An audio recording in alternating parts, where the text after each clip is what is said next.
board. And all right, it is 11, so I'm going to try as best as I can to honor our time, particularly because we have to get through a lot of material in a short amount of time. And one of the things that you probably, for those of you that were not signed up to go to Australia with Dr. Schmitz and I, or maybe you were signed up to do some study travel this summer, but our trip was supposed to be in July, and what the school decided when they canceled all the study travel trips, ultimately they decided to make them available online. And originally they were going to do that just for the folks that had signed up for the actual study travel. And then at some point the administration decided they would just open them up. But one thing they didn't do was change the format. So this class was sort of designed to be taught in 2 weeks with then some after time where students would have the opportunity to write and read and that kind of stuff. And so when they put it into the course catalog and made it an online course, they set it up for sort of a 2-week format with, you know, so in light of that, you know, that kind of means we're going to have to gather every day so I can at least give you some basic information about these different world religions. And then you're going to really have to do a lot of the work on your own outside of this time. And so hopefully all the materials that you'll need will be either on YouTube or on Canvas or through the library system. But having said that, you are going to be able to reach out to me, send me an email, send me a Zoom invite if you need to do that to talk about something. But one of the other things is that you'll notice you have a daily journal. And if this had been an actual study travel trip, that's one of the parts that we do in the study travel program is people do a journal each day they're on the trip. And so some of you that are in this class and the ethics class that I'm teaching this afternoon, we're actually signed up to go to Australia. So I thought it would be nice to sort of mirror that. And I believe Dr. Schmitz, who is teaching the other course, is doing something similar. You only need to do the daily journal for the 10 days we're doing Zoom. So you don't need to continue that after we stop doing Zoom. But I do want you each day in that document that I sent you that has links to different things to watch or read something that would have sort of mimicked our time in Australia, and then write a short sort of experiential report on that. What you saw, what you learned maybe, if you didn't know anything about Australia. It doesn't have to be anything super elaborate. And on the 29th of May, you're just going to upload those to Canvas and do them as a journal. So, you know, do today's date, tomorrow's date, so forth, so I can keep track of it. And hopefully, you know, you'll learn something new about Australia and also just other things about the world. And so they're somewhat related to the itinerary that we were going to have in Australia. So for those of you that were going, you'll at least be able to see a little bit of the stuff we were going to do. And for those of you that were not going to go to Australia, you will, you know, learn some parts about, you know, New South Wales, which is one of the regions, and then the Gold Coast of Australia was the other region. So, but please be sure to do those because it does count as part of your grade. And then the response papers, those are to be 1 page. And in the readings, hopefully you ordered or you're going to have the readings that I provided or the videos or those kind of things. And you're just going to watch them or read read the articles, and then you're going to write a one-page response to it. And so you don't have to do any research. It's completely contained within what you read or watched. And your response is just, what you noticed, what were the religious elements, how did it relate to the things you're learning in the class, and so forth. And you'll do one of those starting at the end of next week. So on the 22nd, the 29th, so forth, through the rest of the class. And then you have 3 short papers. And those papers are 3 pages in length. And everything that you need to write those should be contained within the lectures I'm going to give you, the videos that you have access to, or other things that I will upload or have already uploaded to the Canvas page. And so it's not technically a research paper, but what I want you to do in those, as you notice in the assignment, if you looked at them, you're going to talk about the religion. If there was a founder or founders of the religion, you're going to talk a little bit about them. You're going to write about the major religious themes or tenets of the faith. So like Islam has 5 pillars. That would be a major tenet. Christianity, for example, has the Trinity, the Father, Son, and the Holy Spirit or Holy Ghost. That would be a major tenet of the religion. And then you're going to write a little bit about how the religion is practiced today, or so forth. The last one that you do, so the one that's due at the end of the class, that one is also going to be emailed to the Gen Ed committee. That will be used for your Gen Ed assessment. That has nothing to do with the grade you're getting in the class. And I'll talk a little bit more about that. You already have the link information, but you have to email that. Uploading it to Canvas will not send it to the Gen Ed committee. And I'll talk more about that as we get closer. But that last 3-page paper you will do will be your Gen Ed assessment. And so you will get graded for that, but Gen Ed also will use that for their assessment. Any questions at this point? Let John go first. I'm sorry.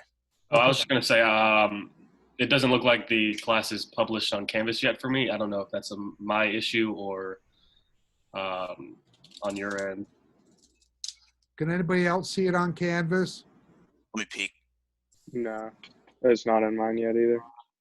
No, not on mine. All right, I will check into that, okay? It should have got published, but after we get done today, I'll look, okay? And I'll send you an email, but it should be published. All right. Other questions? I actually had a question about the journal. Yeah. So you mentioned that there was a journal for this class. There's one for the other one that I'm in too, at 1, correct? You just do the same one, Danny.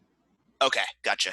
Yeah, so I think you and Brittany are both taking the ethics and this class. You'll just do one journal. It's not anything. Okay. Yeah, you don't have to do that. No. Gotcha. Appreciate it. Yeah. So, yeah, it will just be the same journal. All right. Well, let's get going if there are no other questions. And thank you for letting me know about the published thing, because I'll have to check into that to see why that's not up. All right. So a little bit of background. We're going to look at Hinduism today, but you need a little bit of background about sort of religion in general and sort of the world of religion. And so the name Houston Smith may or may not mean anything to you, but Houston Smith was one of the great documenters of world religions, if you will. And he died several years ago. And he makes this quote, and this quote's important because it sort of frames what we're sort of doing in this class. And this is what he says: if then we are to be true to our own faith, we must attend to others when they speak as deeply and as alertly as we hope they will attend to us. And that quote comes from his most famous book, The World Religions. And what he's saying there is that in order for us to be more deeply engaged in our own faith tradition, if we have one, that we should be attuned to other people's faith and hope that they speak and share in the same authentic way. And what that means is we don't just sort of superficially engage people. And often we like to do that. But I just want to put that out. This course, it's the only course at Piedmont that looks at the religions of the world. And so I'm going to try to give us at least a snapshot of the major religions. And also we're going to look at some of the Aboriginal traditions from Oceania and Australia in particular. But, all right. So why is it important to study the religions of the world? More than 1/4 of the world's population does not eat pork or drink alcohol for religious reasons. So a quarter of the world's population doesn't eat pork or drink alcohol for a stated religious reason. Another billion people don't eat beef.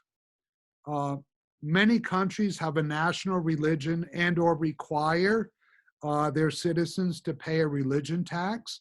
The United States doesn't have either of these. We don't have a national religion and we don't require citizens to pay a religion tax, but many countries in the world do. In the United States, sessions of the Congress begin with a prayer. Churches, synagogues, mosques, and temples are exempted from paying property taxes and sales taxes. If you didn't know that, if you're a member of a religious community, that community, the property it inhabits, if it owns the property, they don't have to pay property taxes. And when they purchase things, goods for the faith community, they don't pay sales tax either in general. And so even though we don't have a formal religion in the United States, we grant religions certain exemptions that we don't grant for other institutions. Here's some basic facts. There are 1.1 billion Roman Catholics in the world. There are 300 million Eastern Orthodox, which includes the Greek Orthodox and the Finnish Orthodox. And we'll look more at these as we go, but I just want you to have some basic numbers. There are about 800 million Protestants in the world, and that includes people that are Lutheran or Presbyterian or Baptist, Methodist, so forth. There are about 1.5 billion Muslims in the world. 1.3 billion of those 1.5 are Sunni Muslims. And these terms we'll look at more closely as we go. And then about 200 million are Shia Muslims, and most of the Shia Muslims live in Iran. There are about 500 million Buddhists in the world and 1 billion Hindus. And so today we're going to look at Hinduism. And then finally, there are about 16 million Jews in the world. In Judaism, we'll talk more about this as we go forward, but Judaism is somewhat different than the other religions that we're going to look at, because Judaism is also can be considered an ethnicity and a cultural reality. And so of the 16 million people that are Jewish, not all may necessarily be religious. And we'll look more at that later, but I just want to put that out there. So, all right.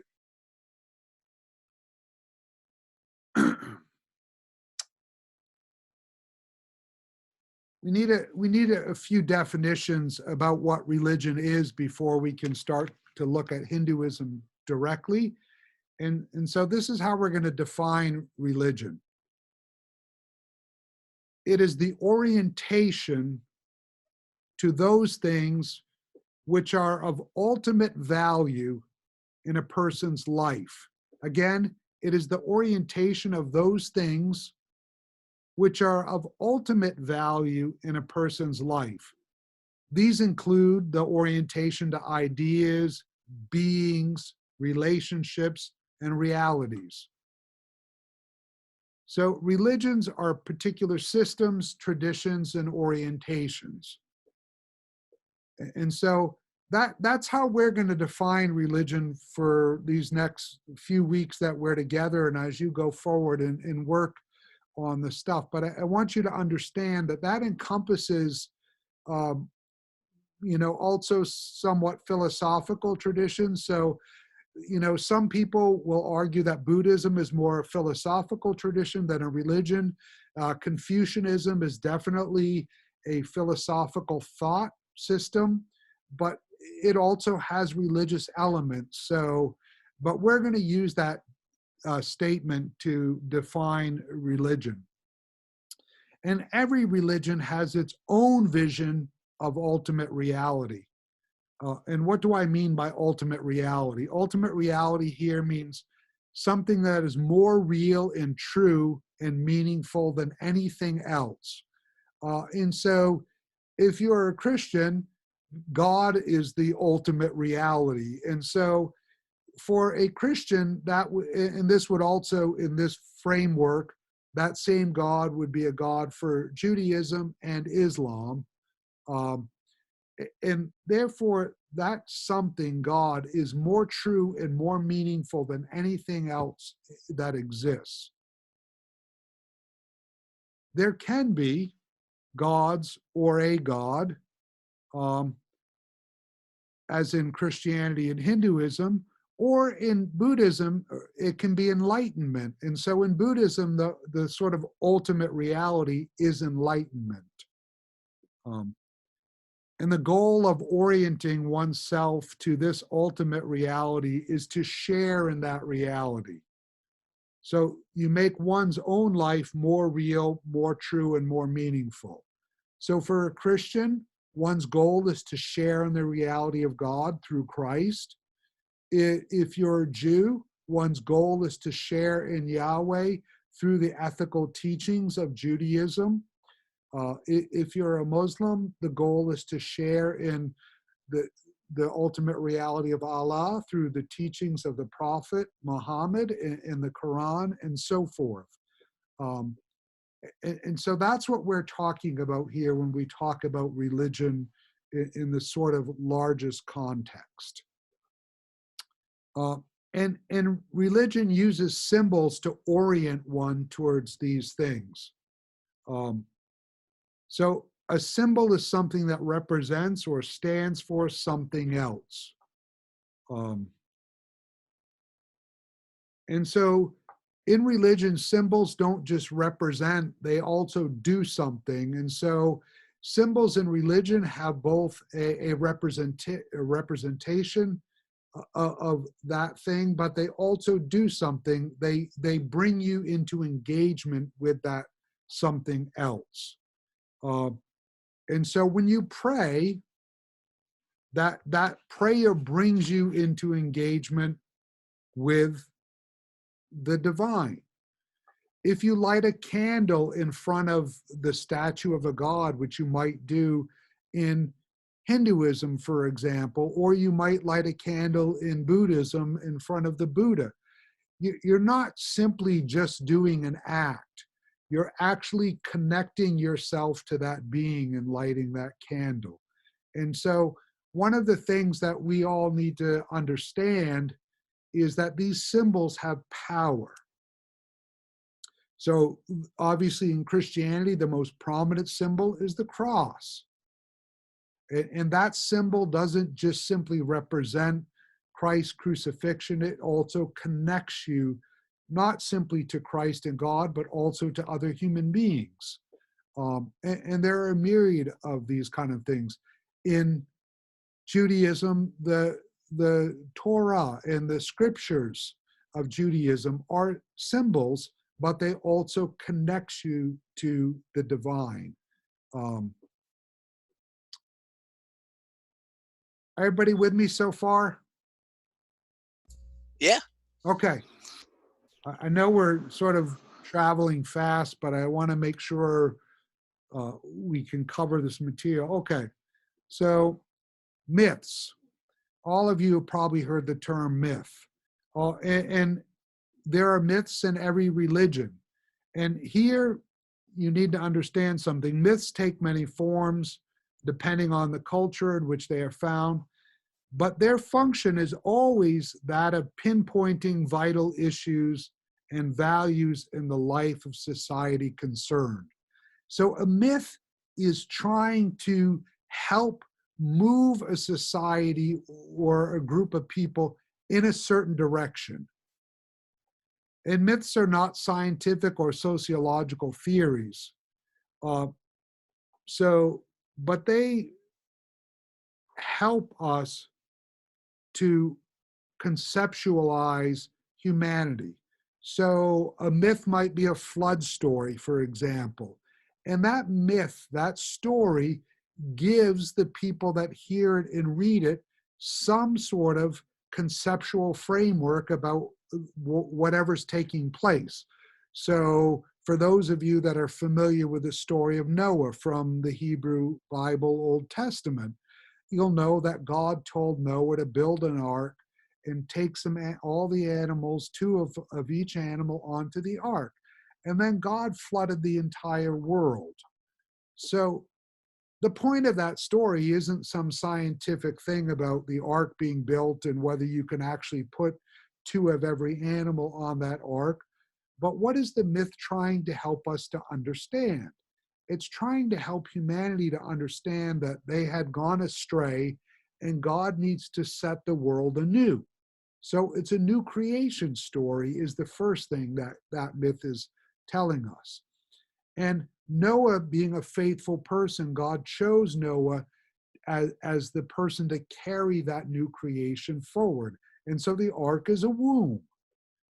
And out of that is birthed the new life. And so if you read that story, that's a myth.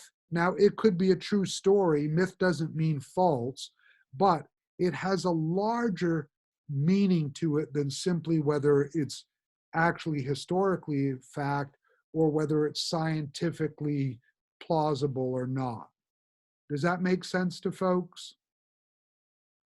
And so why I'm lifting this up here is because as we go forward, we're going to hear stories from many of these religious traditions.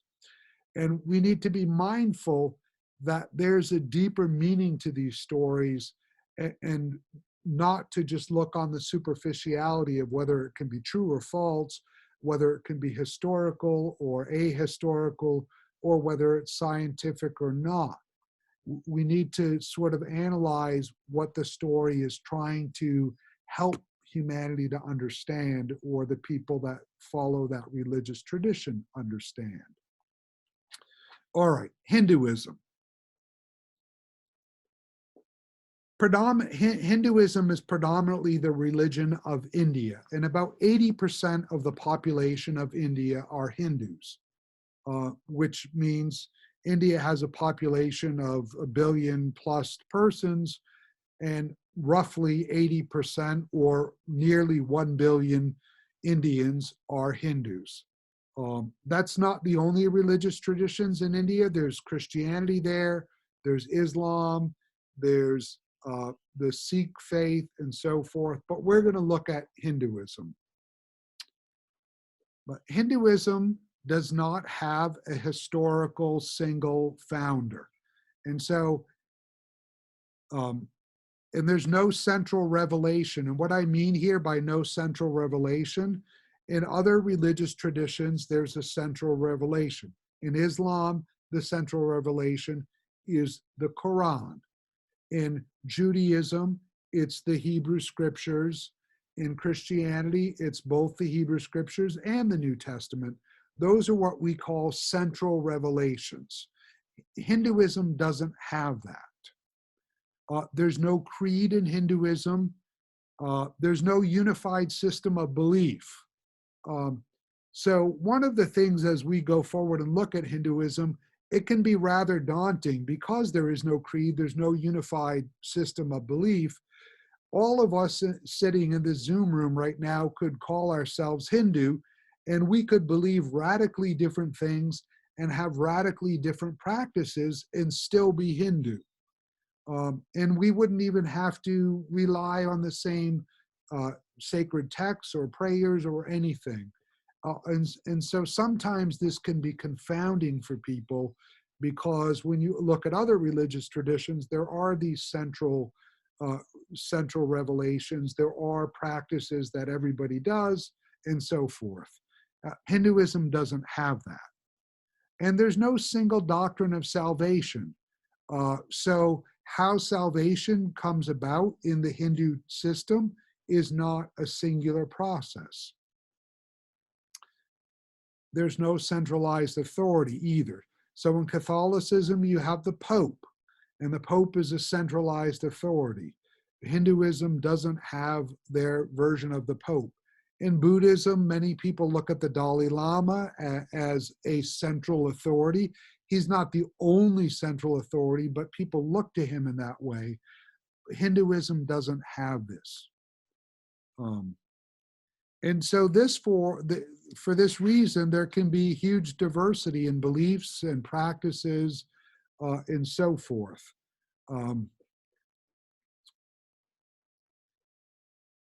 Also, there's no division between what we would call the sacred and the profane.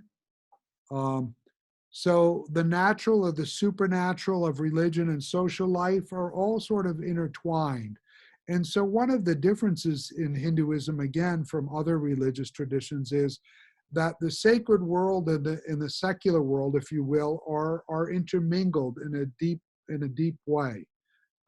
And so you're not going to find the same sort of divisions that you might find in other religious traditions. Where did Hinduism get its origin? Well, in a region called the Indus Valley. In the Indus Valley was a fertile region that was fed by the Indus River. And if we were to look at a map today, I'm sorry I don't have a map to share on the screen, but if we were to look at it in India, it's the Punjab region, and that region is between India and Pakistan. So if you have access to a map at home or look up one online, the Punjab region of India, which is near the Indian-Pakistan border, that's the region that we're talking about where Hinduism got its sort of genesis, if you will, or its early beginnings. And this was sometime around 2300 to 2000 BCE. So about 5,000 years ago or so. All right. There was a group of persons in this between 1700 and 1500 BCE known as the Aryans. And the Aryans, an Aryan here means noble one. So we're not talking about the Aryans that when people think of Nazi Germany or so forth. Aryan simply means noble one. And this group of people that came into the Indus Valley really probably is where the genesis of Hinduism comes about. They were nomadic people, and we don't know their exact origin, where they're from, but we call them Indo-Europeans. In Indo-European here is a linguistic designation rather than an ethnic one. So someone who is Indo-European is connected by some linguistic patterns and styles and languages rather than some kind of ethnic tradition. And Sanskrit was one of the languages of this Indo-European people. And Sanskrit becomes the sacred language of Hinduism. So the early writings in Hinduism are all in Sanskrit, and the early hymns and so forth and language is all in Sanskrit. Indo-Europeans also have Greek and Latin roots in their language system. And so anybody that has Sanskrit, Greek, and Latin in their language system can be rightly said to derive from the Indo-European sort of linguistic framework, if you will.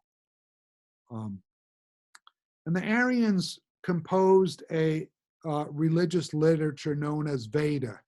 And Veda is V-E-D-A. And the Veda becomes part of the early texts of Hinduism. And we'll talk a bit more about that in a moment. Veda is the Sanskrit word for knowledge. And so these early writings or literature that are known as Vedas were about knowledge. And the earliest ones that we know of were composed somewhere between 1700 and 900 BCE. So about 3,000 or 4,000 years ago, these texts were the earliest ones were written down. It's important to note that they were oral in their format in those early days and not written right away. There's a collection of Vedas, and this collection of Vedas is made up of thousands of hymns, and it's divided into 4 anthologies. And these anthologies are sort of the basis of the Hindu sort of ritual and practice, if you will. And the 4 anthologies are known as the Rig Veda,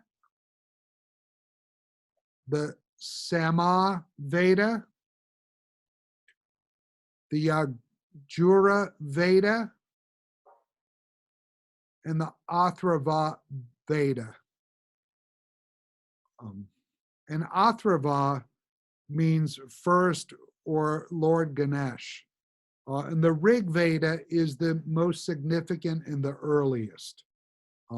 Remember, I'm going to upload these notes, but just so you have it.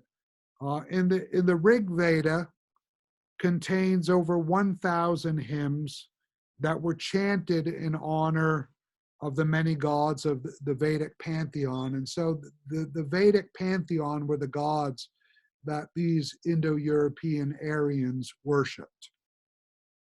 And so in this collection of these Vedas, they have all the hymns and rituals and poems and so forth to these gods. Everybody with me so far? Yepers. Okay, good. All right. We're almost there, so we'll get a little more in today, and then on tomorrow we'll continue with Hinduism. So there were gods and sacrifices. This was an important early part of the Hindu faith. And so the gods worshipped by the Aryans were thought to control the forces of nature and society.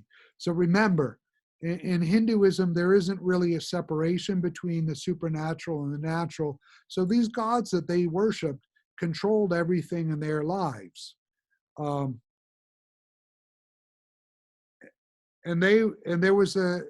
so they worshiped these gods, and then there was a class of superhuman beings who were the anti-gods or demons, and they promoted chaos.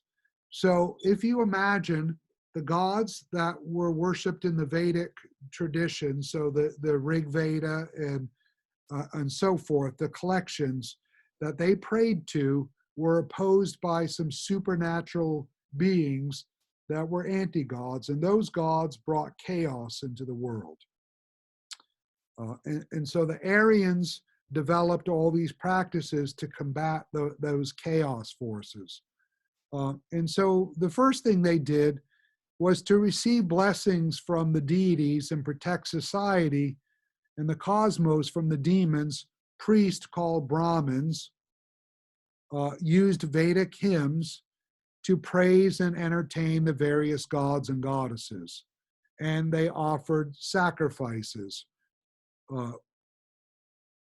So these priests, they would sing hymns and they would entertain, they would do poetry and other kind of things for the pleasure of the gods, and they would offer up sacrifices.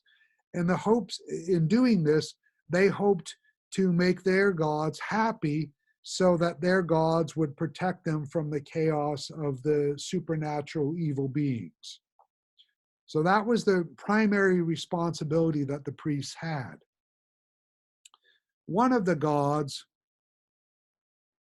was called Varuna. And Varuna's task was to enforce divine order and law. And so Varuna watched over the activities of mortals and punished the evil that they did. So when the Brahmins would, the priests would offer up, prayers and so forth to Varuna, the hope was that that would protect their lives.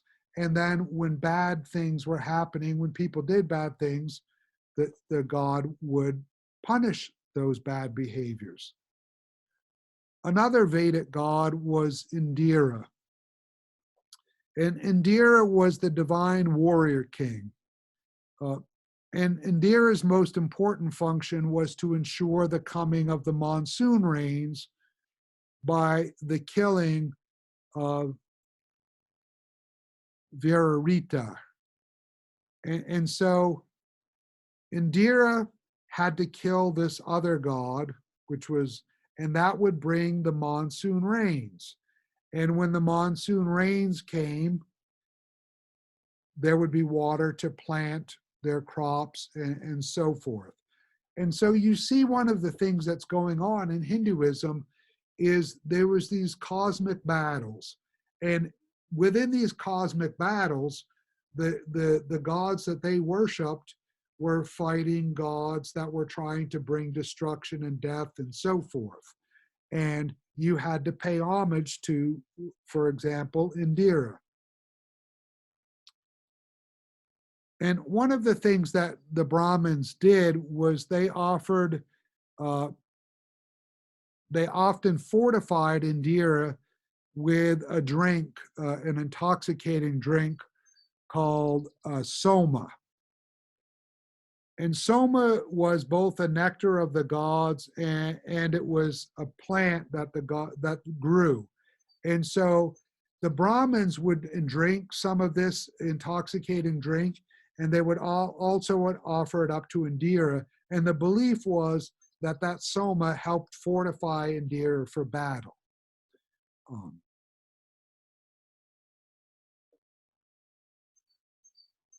And the way that the Brahmins would prepare the soma was they would pour the liquid into a ritual fire.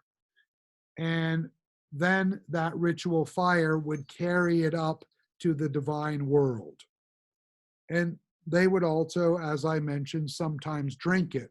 But you see what's going on here, that they were using the soma, their symbol, as a way to interact with Indira. So remember I was talking earlier about symbols and how symbols aren't just representations, they actually function in a way to connect you.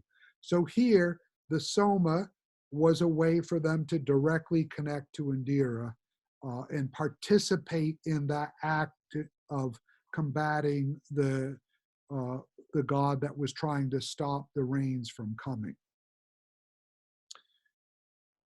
The ritual fire, there was a god actually of the ritual fire, and that was Agni, is the god of the ritual fire. And if you imagine this, Agni, they sort of imagined as a open mouth fire, and that open mouth consumed whatever the priest put into it, and that could have been grain, clarified butter, which is called ghee, soma, or animals, goats, were often sacrificed. And so Agni was a messenger, if you will, a portal up to the gods. And so this fire burning and the pouring or putting of offerings into the fire, either animal or grain sacrifices or so forth, was a way that that got transported to the gods directly. And so the fire actually functioned as a messenger to the gods. Agni was also a weapon of Indira. It could be the form of lightning. And so not only was it fire that was burning in the temple, for example, it also functioned as lightning. And so when Indira was battling the gods stopping the rain, Indira could call upon lightning to strike the anti-rain god.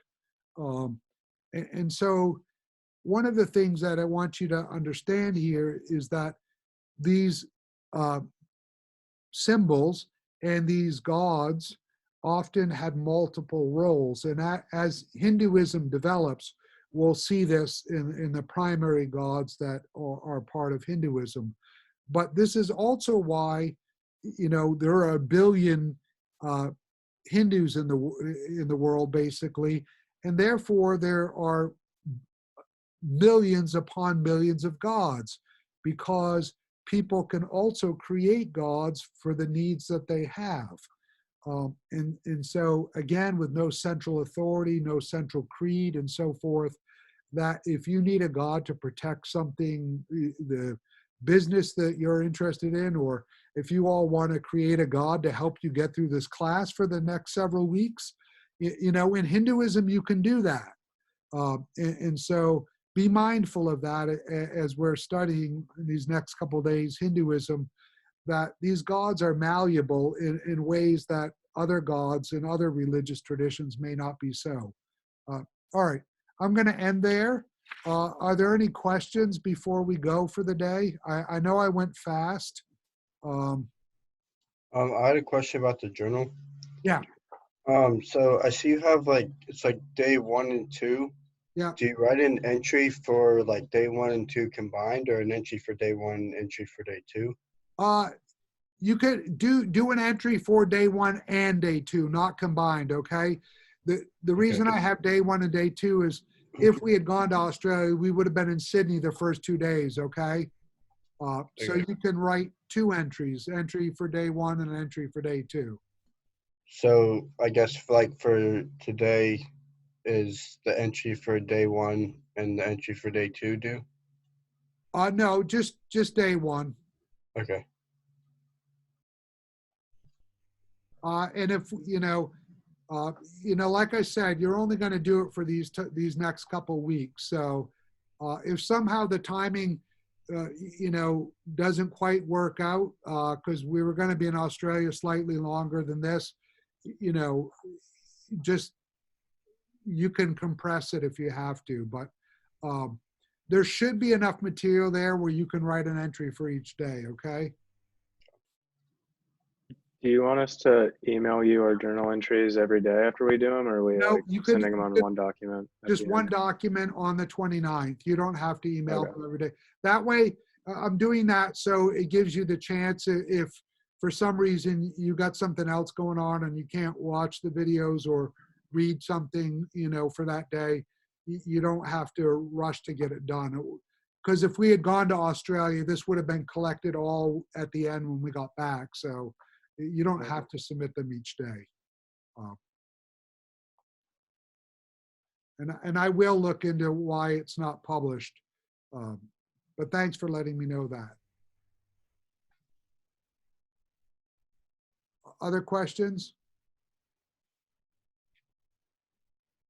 All right, take care, everyone. Have a great day. You go. See you at 1. You too. All right, yeah.